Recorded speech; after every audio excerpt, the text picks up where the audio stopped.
Hello, welcome back to the channel. Thank you for being here. Let's see which zodiac sign needs the next reading. Aquarius, welcome back, Aquarius. All right, what is your action or advice for Aquarius? Queen of Wands, interesting. You could have like marital troubles, family troubles with a feminine fire sign. This could be an Aries, Leo, or Sag. This person could be questioning you. Somebody could be quite stubborn here as well, very fixed, very stubborn. They could also smell bad. Interesting. Let's see. Queen of Wands. Yeah, okay, I was just checking this. Let's get a quick spread. What does Aquarius need to understand about their situation at this present moment? Aquarius energies. Letting go of burdens could be really helpful, especially in family matters. Letting the past be the past, letting things go. This could establish more peace, especially if you're like leaving behind issues or problems, especially if you had like a challenging marital life, family life growing up or something. You could be a masculine. I could be speaking to a masculine. There's something here about not rushing as well, like temperance, like slow but surely. This could be something about stability as well, like savings, finances. Okay, Aquarius. Yeah, you could be making choices regarding commitments or your beliefs in general. Anything else for Aquarius? Yeah, you could be a masculine fire sign placements. Like if you're Aquarius, you could have like Leo in your chart, or Aries, or Sagittarius also in your chart, very strong maybe, or key placements that are relevant to this reading. Let's grab you a piece of advice for Aquarius. Father Christmas, interesting. Could have Gemini placements as well. Or maybe this is a friend, coworker, someone local to you. Or something about communicating about your emotional needs or family life. Naughty and nice. What list will you be on this year? Naughty or nice? Father Christmas, Santa Claus, Old St. Nick's, even Krampus are critical figures in holiday celebrations, right? They're based on Saturn, which rules karma, dharma, universal laws, right? For every action, there is an equal reaction. We know these archetypes as a jolly old man who judges whether we're worthy of gifts. If you were kind-hearted or lumps of coal, if you were terrible, you might have grown up and stopped worrying about getting gifts for the holidays, but that doesn't mean you should be mindful of how your energy manifests in the world. You're being guided to share a little kindness. So maybe there's something about a take mentality here. Some kind of insecurity. Maybe you don't love yourself enough, so you always kind of want more, or you're always seeking to steal or gain from somebody. You are guided to share a little kindness. Ask yourself, what would the best version of myself do in this situation? Keep this in mind as you go about your day, and see how this simple question dramatically shifts your perspective. Kindness costs nothing, but rewards you with endless blessings. This could be regarding like give and take dynamics, or work, job, daily routine, health matters. Let's pull some juicy messages for Aquarius. Aquarius energies. Like maybe putting others first could be important. Aquarius energy. Or like connecting with others, not being like rebellious for the sake of it. I know that's kind of a negative trait maybe Aquarius could be associated with on the lower end. I think that's a quite immature Aquarius. I mean, on the higher end, Aquarius is very ingenious, very creative, very interesting, very unique, not afraid to be different. But anyway, solitude is a beautiful gift. Interesting. Cat medicine, spiritual protection. Okay.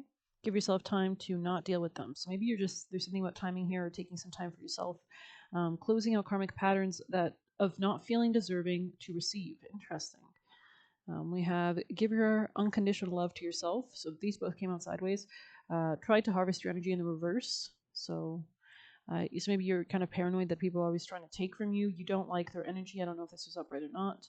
And rich inner world, you're cultivating. So there could be something about shifting your reality by shifting how you see the world, right? A different, it's like a radio, right? How can you expect to live a certain reality that you're not an energetic match to? If you want to turn to that channel or to that television station, you have to actually change your frequency. And don't wait around. This here, I don't know if it was upright or reversed. Well, let's grab a Kali card.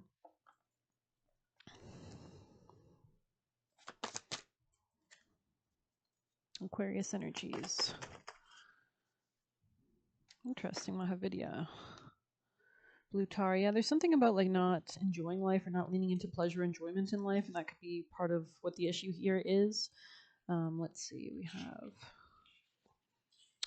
she is unrestrained, unlimited, wild, and unconditional love.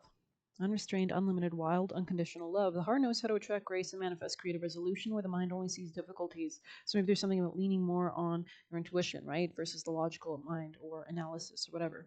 A spiritual awakening of tremendous value is opening for you as your inner being reorients itself around the increasing inner light or clarity or truth or spiritual aha moments, breakthroughs. Established structures built upon lesser foundations have to give way. So you might notice that you're not an energetic match with like situations, jobs, people around you, relationships. She demands the courageous embrace of experience, and she is your call to initiation and growth. Your invitation to embrace your path. Rise up and greet your destiny. Mahavidya is the great wisdom that manifests through the 10 wisdom goddesses. Mahavidya is the primordial Kali in multiple expressions, providing whatever is needed to serve the spiritual benefit of all. This is true wisdom, always shifting in response to what is needed. There are times when no matter how logical an approach may be, no matter how commonly acknowledged as right or sensible it might seem, the heart nudges us towards a different way. Knowledge can come from experience, yet it cannot guarantee evolution on its own. We can outgrow problems and bring superior outcomes only when we are willing to learn from our experiences and have the courage to be moved in new ways along untried paths. So you could be taking this kind of hermit energy to like reflect and gain these greater insights that resonate with the heart.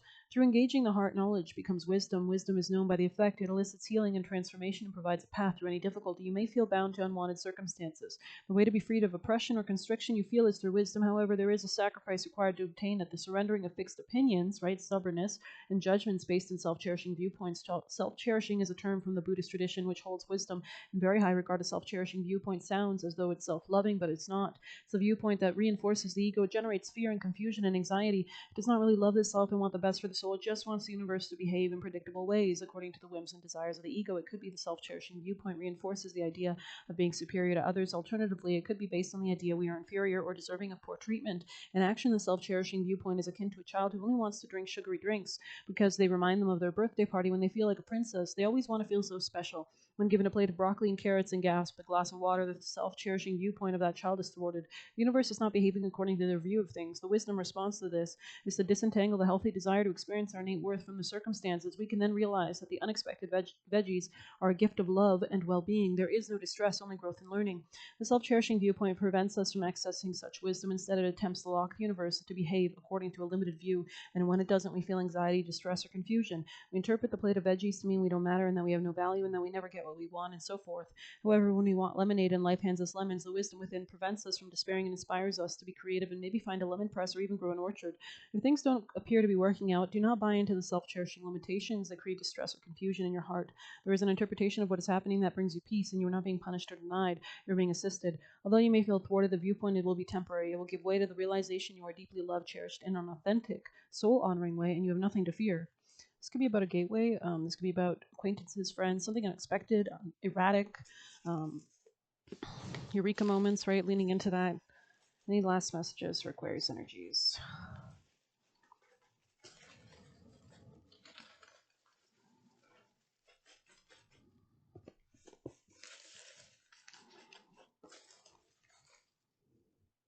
Pathological liar here, so maybe somebody needs to become more authentic instead of like pathologically lying. This could be like from some kind of insecurity.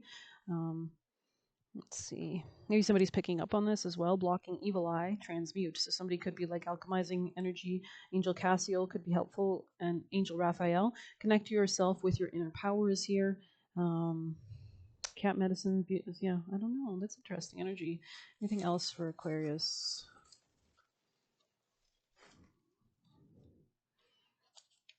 Losing hope in them was the best thing ever. It comes out sideways. They realize they can't push you around trying to provoke you. Interesting. Let's grab a chakra card. Aquarius energies.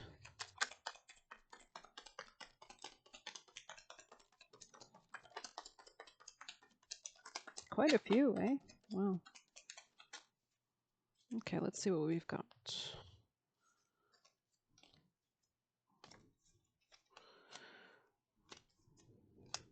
We have true fire. Sorry, the fire. Why did I say true fire? Interesting. I mean, fire is enlightenment.